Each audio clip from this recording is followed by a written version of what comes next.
Audio Jungle. Audio Jungle. Bertemu lagi dengan saya di Ayatno Bintang. Kali ini kita akan melanjutkan dulu yang pernah kita kupas tentang survival. Kalau di sesi sebelumnya kita mengupas tentang pengetahuan apa itu survival dan bagaimana survival. Nah, di kesempatan ini kita akan mengupas salah satu teknik yang perlu dikuasai oleh seorang survivor. Kita ingatkan lagi bahwa survivor adalah orang yang sedang mengalami situasi survival, maka dia disebut seorang survivor. Nah, pada kesempatan ini saya akan mengupas bagaimana teknik membuat api. Teknik membuat api menjadi keterampilan dasar seorang survivor yang menurut saya perlu dikuasai lebih awal. Mengapa? Karena dengan kemampuan membuat api, seorang survivor bisa memenuhi kebutuhan dirinya yang lain. Dengan keterampilan membuat api, satu, dia bisa memenuhi kebutuhan untuk mengolah makanan. Apapun makan, di kebiasaan kita, orang kita itu tidak bisa makan makanan mentah kecuali buah-buahan. Misalkan nanti Anda ketemu hewan, ketemu tumbuhan atau tanaman yang tidak biasa kita makan, misalnya jamur, maka Anda butuh menetralisir itu dulu supaya ketakutan keracunan, ketakutan itu nanti akan dapat mempengaruhi tubuh kita berkurang. Dan api itu adalah sarana utama untuk dapat mengelola makanan dengan baik supaya layak makan dan tidak menimbulkan efek negatif pada tubuh kita. Yang kedua, dengan keterampilan membuat api, kita bisa mengeringkan pakaian kita yang basah, misalnya kita dalam kondisi kehujanan atau habis masuk ke dalam perairan, apakah itu sungai, danau, dan sebagainya. Dengan kemampuan membuat api, kita mampu menjaga diri kita tetap kering dalam situasi survive. Api juga dapat berguna bagi kita untuk mempertahankan suhu tubuh. Ketika di hutan, ketika di survival hutan gunung, malam pasti suhunya lebih dingin, maka kita butuh api untuk menghangatkan diri. Nah, bagaimana membuat api supaya mudah bagi kita? Yang pertama, kita perlu tahu pengetahuan dasar membuat api. Ada 3 hal utama yang perlu diperhatikan dalam membuat api. Yang pertama, pastikan kita menemukan atau dapat membuat sumber api, ya. Lalu yang kedua, kita pastikan kita memiliki bahan bakar yang bisa kita bakar untuk memanfaatkan sumber api itu menjadi api yang lebih besar. Dan yang ketiga, membuat api itu harus memperhatikan udara. Udara yang dimaksud di sini adalah oksigen. Kalau terlalu banyak oksigen, terlalu banyak udara, api mudah padam karena menjadi angin kan kalau oksigennya terlalu besar. Kalau kurang oksigen, api juga tidak bisa dinyalakan, tidak bisa menyala karena kekurangan gas pembakar yaitu oksigen.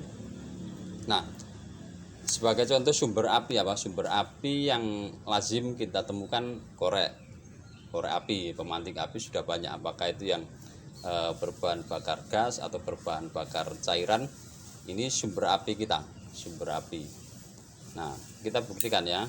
Ini kondisi api menyala. Kalau dia terlalu banyak angin, terlalu banyak oksigen, dia bisa mati.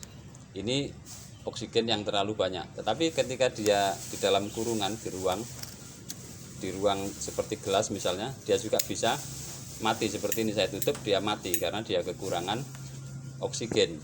Nah, maka sumber api ini menjadi tidak berguna kalau tidak ada oksigen yang porsinya pas, dia tidak bisa nyala.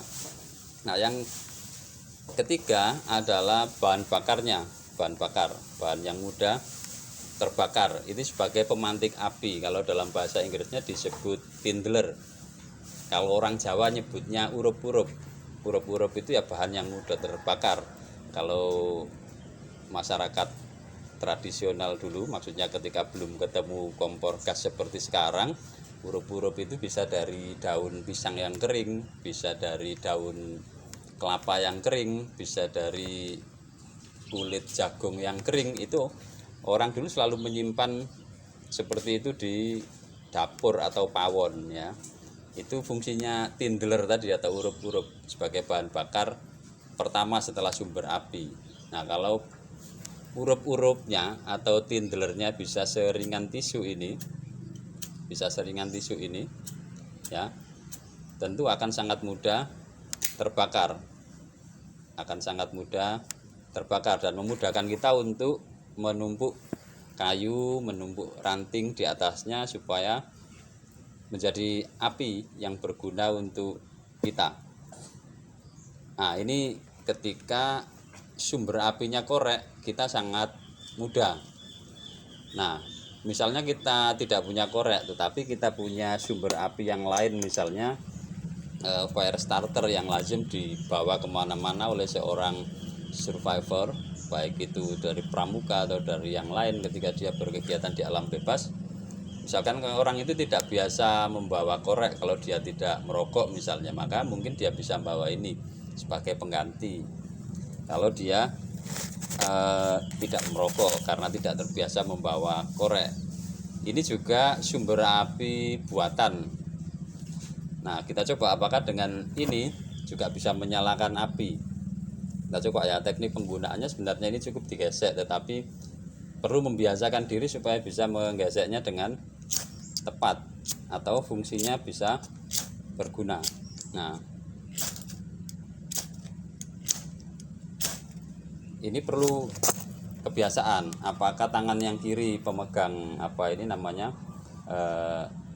zatnya yang bisa terbakar ini yang dipertahankan, lalu tangan kanan yang menggesek seperti ini sehingga menimbulkan percikan api. Nah, seperti ini dia bisa terbakar ya.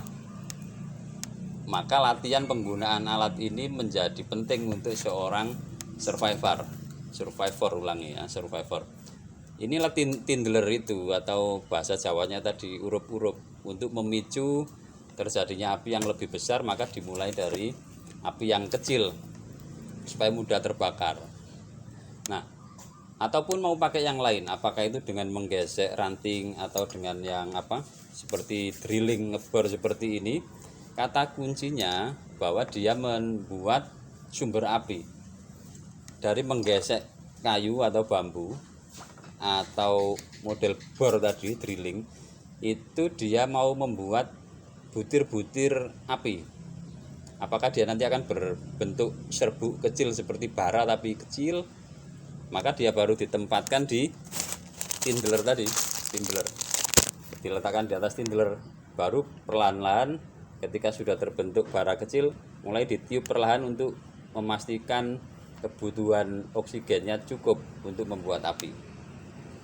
Itu teknik yang mendasar dalam membuat api. Selalu ingat 3 hal utama dalam membuat api. 1, sumber apinya ada. 2, bahan pemicu apinya ada atau tindler tadi, dalam bahasa Jawanya urup-urup. Dan 3, pastikan kondisi udaranya cukup, tidak terlalu banyak tekanan anginnya, juga tidak terlalu kurang. Dan yang penting lagi, di bawah 3 itu pastikan kondisi di bawahnya kering. Ketika Anda menemukan kondisi lahannya basah karena habis hujan, tanahnya basah, masih ada rerumputan, sisihkan dulu. Lalu upayakan mencari sesuatu untuk menutupi, sesuatu yang kering untuk menutupi. Apakah kayu yang Anda belah, ditata, baru Anda letakkan tindler di atasnya dan Anda mulai berusaha menciptakan sumber api. Gitu ya. Ini teknik membuat api. Suatu ketika bisa Anda coba. Nah, sekali lagi saya ulangi bahwa api itu menjadi hal mendasar dalam situasi survival. menjadi kebutuhan mendasar, karena dari api ini kita bisa memenuhi kebutuhan yang lain. Misalnya untuk menjernihkan air ketika kita tidak memiliki saringan yang bagus, karena di kondisi survive kita tidak memiliki alat penyaring air untuk menjernihkan. Dengan api kita bisa merebus air itu sampai mendidih, menciptakan destilasi sederhana begitu, tetesan dari air kotor akan menjadi air jernih, dan itu kita bisa manfaatkan untuk memenuhi kebutuhan air kita. Ya tentu butuh tenaga yang lebih besar ketika membuat air bersih dengan proses destilasi, karena dia butuh air yang cukup banyak untuk dibakar sampai mendidih dalam waktu lama. Tetesan uap airnya itulah yang bisa dijadikan air bersih untuk layak kita minum dalam situasi survival. Itu terkait keterampilan dasar survival yang pertama, membuat api. Silakan mencoba. Suatu ketika Anda bisa mencoba ini, karena kita tidak mungkin mensengajakan diri berada pada situasi survival, karena kita manusia tentu pengen hidup pada situasi yang nyaman, situasi yang aman dan terkondisikan, sehingga kita bisa hidup dengan normal, dengan nyaman. Sampai ketemu lagi. Salam Kak Yatno Bintang. Audio Jungle. Audio Jungle.